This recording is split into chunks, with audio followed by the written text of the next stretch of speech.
बहुत से लोग घर बैठे समझते हैं कि एंकर्स की जॉब बड़ी अच्छी है, ठंडा कमरा है, स्टूडियो है, एसी है, गर्म चाय का कप है, ऐसी चीज़ें होती हैं। अगर एक एंकर को आप स्क्रीन पर बैठा देख रहे हैं तो वो बिल्कुल उसी तरह है। उसका काम उतना ही चार्मिंग है, उतना ही कैप्टिवेटिंग है, लेकिन उसके पीछे जो एक एफर्ट है, एक स्ट्रगल है, उसके बारे में भी लोगों को बताना बहुत ज़रूरी है। मैं आपसे जानना ये चाहता हूँ, प्रोग्राम एंकर बनने के लिए करंट अफेयर्स पे ग्रिप होना ज़रूरी है। तो अगर आपको प्रोग्राम डिलीवर करना है तो कंटेंट आपका बुकिश नहीं होना चाहिए। आपने उसमें से क्या डिराइव करना है, लोगों को अंदर की खबर चाहिए।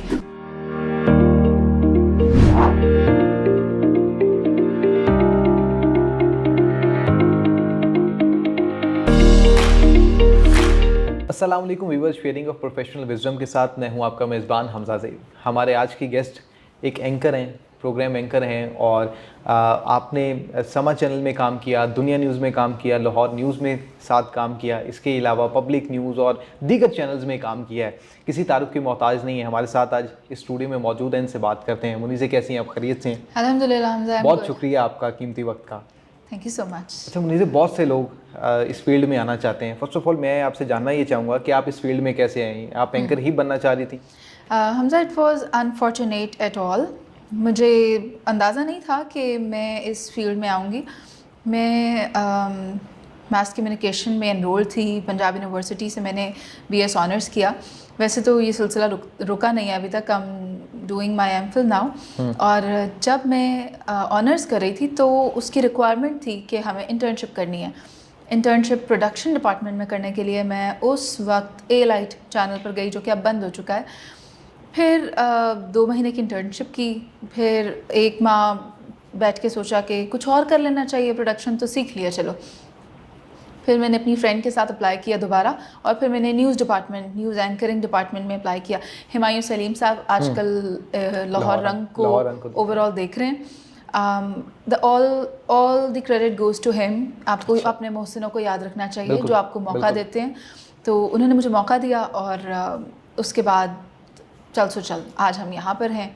मगर जो काम कर रहे हैं, सीख रहे हैं, ये सिलसिला रुका नहीं है।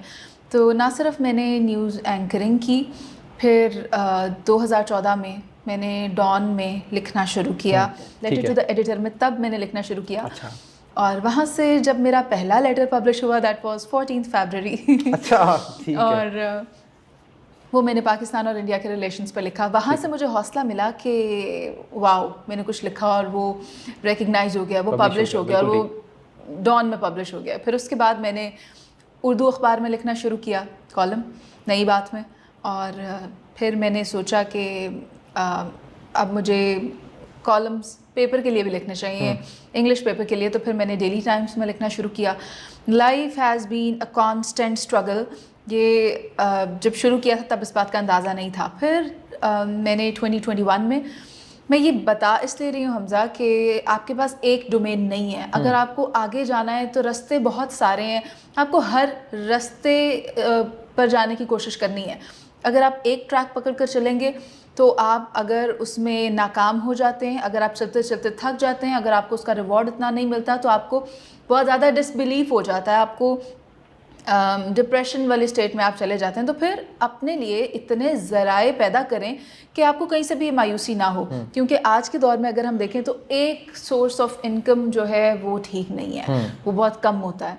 तो अनफॉर्चुनेटली हमारे जो मीडिया इंडस्ट्री में एम्प्लॉयज़ हैं वो तो डबल जॉब्स भी कर रहे हैं। तो मैंने भी डबल जॉब्स की हैं। तो फिर मैंने 2021 में बतौर लेक्चरर काम किया एक और यूनिवर्सिटी में। फिर मैंने पीआर मैनेजर के तौर पर उसी यूनिवर्सिटी में काम किया। साथ अपनी जॉब तो चल ही रही है, फिर लिखना पढ़ना भी साथ साथ। जहाँ पर आपने अपने इतना एक्सपीरियंस बताया, हर्डल्स के बारे में भी आपने तस्करा किया। बहुत से लोग घर बैठे समझते हैं कि एंकर्स की जॉब बड़ी अच्छी है, ठंडा कमरा है, स्टूडियो है, एसी है, गर्म चाय का कप है, ऐसी चीज़ें होती हैं। हमजा, एंकर की जॉब तो ऐसे ही है, आपको भी ये पता है। अगर एंकर न्यूज़ एंकर है या प्रोग्राम एंकर है तो उसकी जॉब मज़े में है। उसने स्टूडियो में बैठना है, चाय पीनी है, बुलेटिन्स करने हैं, ठीक है, ये वो है जो लोग देख रहे हैं। मगर उसके बैक एंड पे 1 घंटा, लोग हमें टीवी पे 1 घंटा देख रहे हैं, हम बुलेटिन कर रहे हैं, फ़ाइन, वो जो चीज़ें देख रहे हैं वो उसी तरह है। लेकिन उसके पीछे जो 4 घंटे की स्ट्रगल है, जो रिसर्च वर्क है, जो कंटेंट डेवलपमेंट है, जो अपना आपने तैयारी करनी है सारी, वो एक तरफ है। उसके बाद का 1 घंटा आप देख रहे हैं, जैसे कि आप एक लंबा सफ़र करके एक खूबसूरत मंजिल पे पहुंचते हैं तो आपको तो वो अच्छी लगेगी ना, मगर उसके पीछे आपने जो पहाड़ी रास्ते का सफ़र किया, जिन चट्टानों से गुजरे, जिन गड्ढों में गए, वो तो किसी ने नहीं देखे, आपने तस्वीरें बिल्कुल लगा ऐसा, दी कि हम पहुँच बिल्कुल गए। ऐसा। तो अगर एक एंकर को आप स्क्रीन पर बैठे देख रहे हैं तो वो बिल्कुल उसी तरह है, उसका काम उतना ही चार्मिंग है, उतना ही कैप्टिवेटिंग है, लेकिन उसके पीछे जो एक एफर्ट है, एक स्ट्रगल है, उसके बारे में भी लोगों को बताना बहुत ज़रूरी बिल्कुल है। ऐसे कहा जाता है कौन सी बात कहाँ कैसे कही जाती है, ये सलीका हो तो हर बात सुनी जाती है। लोग समझते हैं कि एंकर्स का अंदाज़े बयां, तलफ़ुज़, अदायगी बहुत अच्छी होती है। एंकर बनने के लिए क्या वाकई ये चीज़ें मैंडेटरी पार्ट? हाँ, बहुत ज़रूरी है कि आपका तलफ़ुज़ अच्छा हो, क़ाफ़, शीन, सीन या जो भी अल्फ़ाबेट्स हैं, है, हे कहाँ से निकलना है, ख़े कहाँ से निकलना है, और हे भी 2 किस्म की हैं, तो वो किस तरह अदा होनी है। तो हर चीज़ को उसके मुताबिक ही अगर अदा किया जाए तो ही एंकर बेहतर है। लेकिन यू वुड एग्री कि हमें उस तरह के भी एंकर मिलते हैं जिनका तलफ़ुज़ बड़ा ख़राब है। ओह क्योंकि माय मैं इसी गॉड! की तरफ आ रहा था, क्योंकि अच्छा कुछ अल्फाज ऐसे हैं जो गलत उलाम है और राइज हो चुके हैं। जिस तरह लोग पढ़ते हैं बाहर, वो बाहर है, हमज़ा बेहतर नहीं बेहतर है। हमज़ा व्हाट डू यू देखो, थिंक? मैं ये बताना नहीं चाहती, मैंने आज बता दें, क्योंकि जो ऑडियंस आपको देख रही है ठीक ना, है, मैं वर्ड बोलूँगी। उसमें ज़्यादातर स्टूडेंट्स हैं, वो जानना चाहते हैं इस बारे में कि एंकर बनना है, अगर बनना है तो कैसे बनना है और क्या टर्मिनोलॉजीज़ है, क्या मंत्र है एंकर बनने के लिए। देखो हमज़ा, 1 हफ़्ता पुरानी बात है, नाम लिए बगैर मैं कोच करती हूँ। एक एंकर बावसूख ज़राए से। बावसूख ज़राए सामने बैठे हैं। ठीक है, ठीक है। तो वो फीमेल एंकर ने नांगा पर्वत को, आप सोचें क्या पढ़ा होगा, और वो उसने 3 दफ़ा पढ़ा है। ठीक है। 3 दफ़ा पढ़ा है, और वो 4 साल से इस फील्ड में है, उसे हम बता भी नहीं सकते। आई मीन अब वो अगर अपने आप को सीनियर समझ बैठे एक शख्स, तो उसकी तो तरक्की रुक गई वहीं पर। जहाँ अगर कोई एंकर ये समझ ले कि उसको अक्ले कुल है वो, तो फिर तो समझें कि डिज़ास्टर आ गया, आपकी स्क्रीन उड़ गई, आपकी एक स्क्रीन जगह तबाह ऐसा हो भी गई। हुआ ना कि एंकर किसी और चैनल पर बैठी है और उसने ओपनिंग में किसी और चैनल का नाम ले दिया। वो ये तो क्या हो बात है? जाता है, हमें फिर अब तो आदत सी है स्विचिंग बहुत ज़्यादा कर लेते हैं। ठीक है। और अगर किसी जगह पे बहुत ज़्यादा काम कर लिया है, आपको आदत हो जाती है वही एक फ़िक्रा दोहराने की हर बुलेटिन के साथ। अस्सलाम वालेकुम, आप देख रहे हैं फ़लाँ फ़लाँ न्यूज़, मैं हूँ ये। बिल्कुल ठीक। तो फिर आदत हो जाती है, और किसी और चैनल पर बैठे हों तो फिर नाम निकल जाता है। लेकिन वो बहुत बड़ा डिज़ास्टर नहीं है जितना बड़ा डिज़ास्टर किताबचा, मैं समझ नागा गया, पर्वत। बिल्कुल ठीक है। और फिर जो कुछ ममालिक हैं उनके नाम, लाइक चीन है, आप उसे चैन पढ़ बहुत से देते लोग हैं, बर्फानी तोदा है, बर्फानी हाँ। तूदा है, मतलब उसमें गलतियाँ कर जाते ठीक हैं। है। लेकिन ये जितना ज़्यादा पढ़ेंगे अखबारात को, जितना ज़्यादा अच्छा मुताला रखेंगे अपना, तो फिर वो इन गलतियों को ओवरकम कर सकते हैं। और अपने सीनियर से हमेशा सीखते रहना चाहिए। ख़ुद को सीनियर कभी नहीं समझना, और जिसका तजर्बा ज़्यादा है उससे सीखते रहना चाहिए। 1-2 माह में न्यूज़ एंकर ट्रेनिंग करके न्यूज़ एंकर बन सकता है? हाँ, बन सकता है। अच्छा। बन सकता है, लेकिन उसके लिए एफ़र्ट है ना। उसने आकर सिर्फ किसी को कॉपी नहीं करना, उसने बुलेटिन देखना है। एक बुलेटिन वो जियो पे देख ले, एक बुलेटिन वो समा पर देख ले।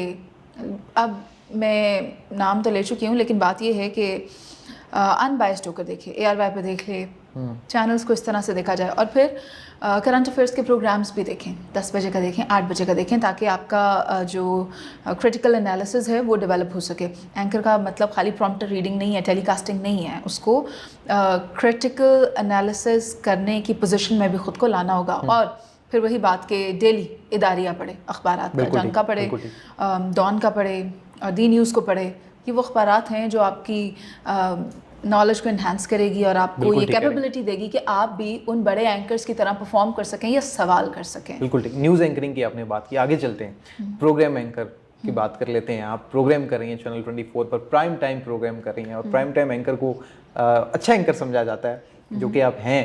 मैं आपसे जानना ये चाहता हूँ, प्रोग्राम एंकर बनने के लिए करंट अफेयर्स पे ग्रिप होना ज़रूरी है? बेहद। या हेडलाइंस सुन ली, बुलेटिन देख लिए तो बस काफ़ी है? नहीं, ये नहीं है। हेडलाइंस के अंदर एनालिसिस नहीं होता, स्टोरीज़ होती हैं। और बुलेटिन के अंदर भी एनालिसिस नहीं होता, स्टोरीज़ होती हैं कि आपके टॉप स्टोरी में आपके चीफ ने क्या कहा, आपके प्राइम मिनिस्टर ने क्या कहा, आपके जो इदारे हैं उनमें क्या गहमा गहमी हो रही है, या बाय द एंड मौसम में क्या चल रहा है, या व्हाटएवर। तो अगर आपको प्रोग्राम डिलीवर करना है तो कंटेंट आपका बुकिश नहीं होना चाहिए। आपने उसमें से क्या डिराइव करना है, लोगों को अंदर की खबर चाहिए, और अंदर की खबर निकालने के लिए आपको कंटेंट, अपने कॉन्टैक्ट्स अंदर तक बनाने होंगे ताकि आपको खबर वहाँ से आए। हम खबर को क्रॉस चेक करते हैं। अगर शहबाज शरीफ साहब लंदन में मौजूद हैं अपनी टीम के हमरा, और वो मुलाकात करेंगे नवाज शरीफ से, तो भाई मुलाकात हुई कि नहीं हुई कैसे पता चलेगा? हो भी गई कि नहीं हुई, आपको अभी तक पता नहीं चल रहा। 3-4 घंटे हो चुके हैं देयर ओवर देयर, मगर यू डोंट नो मीटिंग हुई है कि नहीं। So you need to have a source over there. आपके पास लंदन में सोर्स होना चाहिए, आपको पता चलेगा। तो ये तो 2-3 दिन पुरानी बात है। अगर आपको ये पता करना है, then you have to contact somebody. तो अगर आपके पास वो सोर्सेज हैं, then you are a good program host, जहाँ से आपको अंदर की खबर निकल कर आ जाए। असद उमर साहब गिरफ्तार हुए कि नहीं, ये बात बहुत गर्दिश करती रही 2-3 दिन। पाकिस्तान आएंगे कि नहीं? आएंगे, बिल्कुल ठीक है। और कहा यह जा रहा है, सोर्सेज ये कहते हैं कि बाय द मिड ऑफ सितंबर, क्योंकि उनका आना किसी के जाने के साथ मशरूत है, और अगर वो आते हैं तो नून लीग को इलेक्शन में मदद हो सकती है, वरना उसके अलावा चांसेस 50-50 हैं। ठीक है, अब आगे बढ़ते हैं। मुझे बताइएगा, इलेक्ट्रॉनिक मीडिया ऐसा लगता है दम तोड़ता हुआ दिखाई दे रहा है। बहुत से लोग डिजिटल मीडिया की तरफ आ रहे हैं। इवन कि हम सोशल मीडिया पर देखते हैं, एक साहब ने माइक पकड़ा है और वो इनकम टैक्स की बात करता हुआ दिखाई देता है। आपने टैक्स पे किया, अपनी गाड़ी का नहीं किया, और बहुत सी ऐसी चीज़ें हैं जो सामने आती हैं। क्या कहेंगी ऐसे एंकर्स को, और डिजिटल मीडिया पर आने के लिए क्या क्या चीज़ें ज़रूरी हैं? डिजिटल पर आने के लिए तो आपको कुछ भी नहीं चाहिए, एक मोबाइल चाहिए, अच्छा, और 2 माइक्स चाहिए। ठीक है, आप डिजिटल के ऊपर आ सकते हैं। नहीं तो ये सहाफ़ी हैं? नहीं, इन्हें हम जर्नलिस्ट नहीं कह सकते, इन्हें हम आम इंफॉर्मेशन प्रोवाइडर्स कह सकते हैं। वो वाली इंफॉर्मेशन प्रोवाइडर जिसकी कोई तस्दीक नहीं है, आप कर नहीं सकते। और जहाँ तक आप बात करें कि इलेक्ट्रॉनिक मीडिया की स्टैंडिंग कहाँ है और डिजिटल मीडिया की कहाँ है, तो electronic is a credible platform, ठीक है, जबकि जो डिजिटल मीडिया है या सोशल मीडिया जिसे हम कह सकते हैं, उसकी कोई भी स्टैंडिंग या रेगुलेटरी अथॉरिटी नहीं है। तो क्योंकि इलेक्ट्रॉनिक मीडिया के लिए पैमरा मौजूद है, क़वाइद-ओ-ज़वाबित को मेंटेन करने के लिए मौजूद है, मिस इन्फॉर्मेशन और डिस इन्फॉर्मेशन को रोकने के लिए मौजूद है, तो फिर हम ये कह सकते हैं कि हम अपने स्टेट में इस्तेहकाम की तवक्को रख सकते हैं। क्योंकि अगर मिस इन्फॉर्मेशन और डिस इन्फॉर्मेशन हमारे सोसाइटी में प्रिवेल करे, तो फिर उसके बाद चीज़ें ख़राब हो जाती हैं। माजी में हमने इसकी मिसाल देखी है, बड़े बड़े नामवर इदारे आपके मुल्क को डिस्टेबलाइज करने के लिए टाउट्स का काम करते रहे हैं। तो हम अगर इन चीज़ों पर चेक्स एंड बैलेंस नहीं रखेंगे, तो फिर डिजिटल प्लेटफॉर्म तो मौजूद है, जिसको जाना है वो वहाँ चला जाए। ठीक है, डिजिटल मीडिया इलेक्ट्रॉनिक मीडिया को रिप्लेस करता हुआ दिखाई दे रहा है आपको? नहीं, रिप्लेस नहीं कर सकता, ठीक है, लेकिन इलेक्ट्रॉनिक मीडिया की वक़्त कम हो सकती है। नहीं, ये आप कह रहे हैं, आई डोंट बिलीव सो। ठीक है, जैसा कि ये एक रिसर्च है, BBC की रिसर्च है, जिसमें हमने ये एनालिसिस उन्होंने किया और हमने सब पढ़ा कि अखबार ख़त्म हो रहा है। इलेक्ट्रॉनिक के आने के बाद अखबार ख़त्म हुआ, और अब डिजिटल के आने के बाद आप कह रहे हैं इलेक्ट्रॉनिक ख़त्म हो रहा है। तो ऐसा नहीं है। It is proven by the research के अखबार आज भी it's the most credible source of information. तो हम नहीं ये कह सकते कि डिजिटल के आने के बाद इलेक्ट्रॉनिक अपनी मयाद खो रहा है, ऐसा नहीं है। बिल्कुल ठीक। लास्ट बट नॉट लीस्ट, जो लोग आपको देख रहे हैं, क्या मैसेज देंगी जो आना चाहते हैं मीडिया की फील्ड में? अगर आप ये चाह रहे हैं कि आप मीडिया की फील्ड में आएँ, तो there is always a way for those who hope for it. और अब्राहम लिंकन ने कहा है कि there is always a place for those who aspire to be. Like आप ये कह सकते हैं कि अगर आप सितारों का तसव्वुर रखते हैं अपने जहन में कि आपको वहाँ पर जाना है, तो अगर आपने ये सोच लिया है, then you can reach over there. तो there is never a limit. आप जितना ज़्यादा सोचेंगे, आप उतना ज़्यादा कामयाब होंगे। जितने ज़्यादा एम्स एम्बिशंस रखेंगे, आप कामयाब होंगे। और हमारी फील्ड में अगर आप आना चाहते हैं, मीडिया ऑर्गेनाइजेशंस का हिस्सा बनना चाहते हैं, तो it is not that difficult. आपके पास पॉलिटिकल साइंस की डिग्री हो, आपके पास मास कॉम की डिग्री हो, तो आपके लिए ये ज़्यादा आसान हो जाता है। और हिम्मत नहीं हारनी है, कांस्टेंट स्ट्रगल आपको करनी है। इसी से मैंने गुफ्तगू का आगाज़ किया था, और इसी पर मैं गुफ्तगू का इख्तिताम चांद सितारों की आपने बात की, और किसी ने कहा ना कि मुफाहमत न सिखा जबरे नारवा से मुझे, मैं सर बकफ हूँ, लड़ा दी किसी बला से मुझे। गुफ्तगू आपने सुनी है, यकीनन बहुत कुछ जानने को और सीखने को मिला होगा। इसी के साथ अपने मेज़बान हमजा ज़ेब को इजाज़त दें। अल्लाह ने के बाद।